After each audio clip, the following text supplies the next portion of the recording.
Lasangnya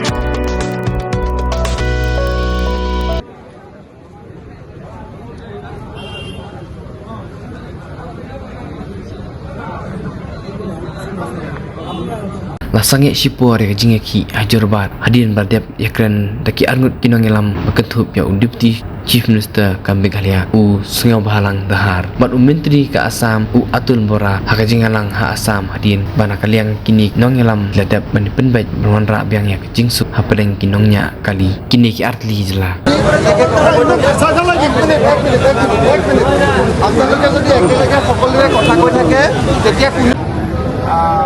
নতুন নহয় মেঘালয়ত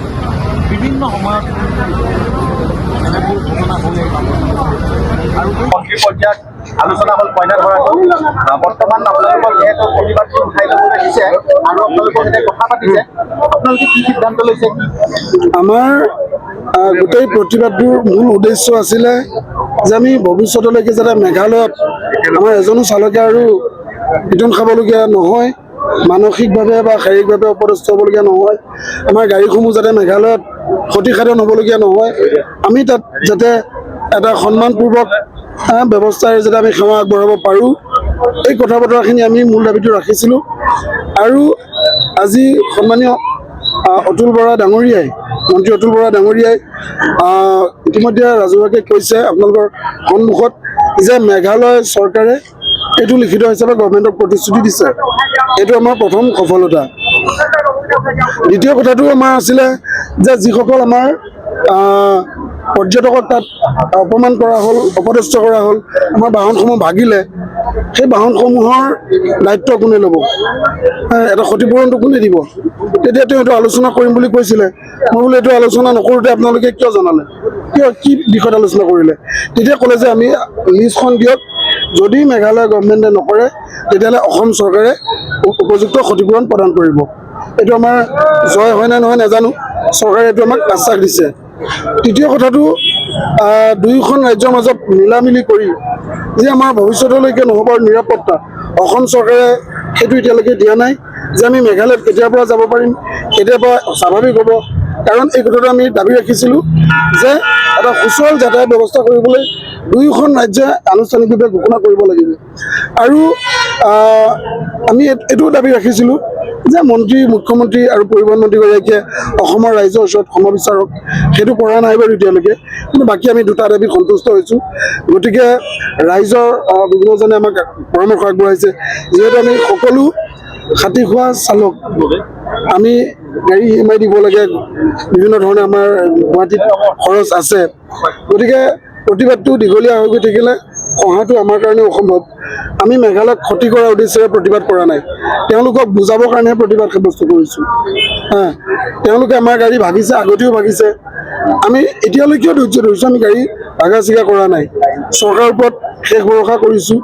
আগতেও চৰকাৰে প্ৰতিশ্ৰুতি দিছিলে প্ৰতিশ্ৰুতি ৰাখিব পৰা নাই এইবাৰ চাওঁ সামূহিকভাৱে আজিৰ কাৰণে আমি স্থগিত ৰাখিছোঁ যিহেতু এই সংগ্ৰামখনত বিভিন্ন দল সংগঠনে আমাক সহযোগিতা আগবঢ়াইছে তেওঁলোকে নিজে এই দিনটো আমাৰ লগত আছে তেওঁলোকৰ লগত পৰামৰ্শ কৰি চৰকাৰৰ লগত যদি যিমান সম্ভৱ হয় এখন মিটিং কৰি তেওঁলোকৰ এই দাবীসমূহ লিখিত ৰূপত আমি আনিব পাৰিলে এই প্ৰতিবাদখন স্থগিত কৰিম আৰু যদি এইসমূহ সম্ভৱ নহয় তেতিয়াহ'লে পৰৱৰ্তী সময়ত অসমবাসীৰ ৰাইজৰ সহযোগত ৰাইজে যি সিদ্ধান্ত আগবঢ়াব সেই সিদ্ধান্তৰ মতে আগুৱাই যোৱা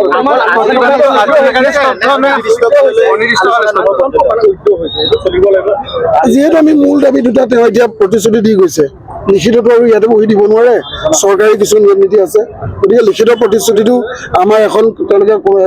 SIT গঠন কৰিম বুলি কৈছে SIT তেওঁলোকে দিব সেইটো দিয়াৰ পিছত আমি নিশ্চিন্ত হৈ থাকিম নাই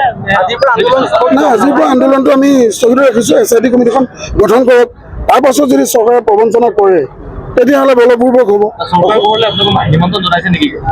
SIT ইতিমধ্যে গঠন কৰিছোঁ বুলি কৈছে আপোনালোকৰ সন্মুখতে জনাইছে মানে SIT টিম গঠন কৰালৈকে আন্দোলন স্থগিত ৰাখিছে হয় SIT বাকী মই ক'লো নহয় সেই বস্তুটো সেই সিদ্ধান্তটো দুয়োখন চৰকাৰে মিলিহে দিব আজি এইটো প্ৰাৰম্ভিক আলোচনা হৈছে প্ৰথমখন আলোচনা হৈছে কিন্তু আলোচনা কৰাৰ পৰিৱেশ এটা আমিও দিব লাগিব আমি যদি আকোৰগোজ হৈ থাকোঁ বহি থাকোঁ মেঘালয়ৰ মানুহে এনেও দুষ্কৃতিকাৰী আমাৰ মাজত পঠিয়াই দিছে বিক্ষোভ কিবা এটা ঘটনা হ'লে গোটেই অসমৰ চালক সমাজখন বদনামী হৈ পৰিব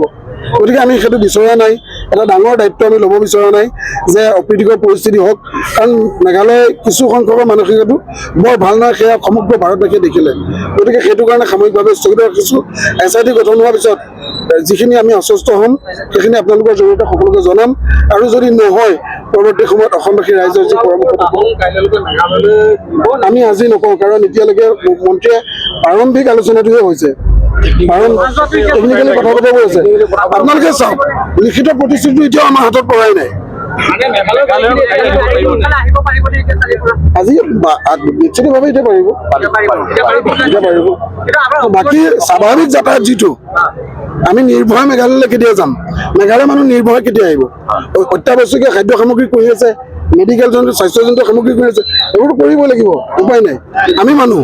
গতিকে আমি স্থগিত সাময়িকভাৱে ৰাখিছোঁ। যেতিয়া SIT গঠন হ'ব, SIT যদি আমি নিশ্চিত নহওঁ তাৰপিছত পৰৱৰ্তী কাৰ্যসূচী হ'ব।